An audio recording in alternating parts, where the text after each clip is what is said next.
చిరు 150 సినిమాకి డైరెక్టర్ వినాయక్. రాజమౌళి ఏమో బాహుబలి షూటింగ్లో బిజీగా ఉన్నాడు. మరి ఈ ఇద్దరికి లింక్ ఏంటనుకుంటున్నారా? చిరు 150 సినిమా ప్రొడ్యూసర్ అయిన రామ్ చరణ్, రాజమౌళి కొడుకు అయిన ఎస్ఎస్ కార్తికేయుల కలయికలో ఓ టీజర్ రూపొందింది. అదే ఎప్పటి నుండో మెగా అభిమానులు 1000 కళ్లతో ఎదురు చూస్తున్న Chiru birthday and 150th film first look teaser. ఆ రెండింటినీ క్రియేటివిటీతో చెక్కింది రాజమౌళి తనయుడు అయిన కార్తికేయ. బాహుబలి షూటింగ్లో రాజమౌళికి బ్యాక్ బోన్లో ఉండే కార్తికేయ పర్మిషన్ తీసుకుని మరీ చిరు టీజర్ కోసం వర్క్ చేశాడట.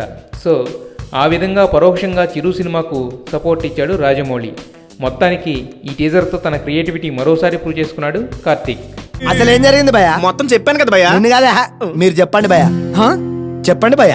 బారు బారు దేకో అబ్బీరు కొట్టి దేకో. Cheers.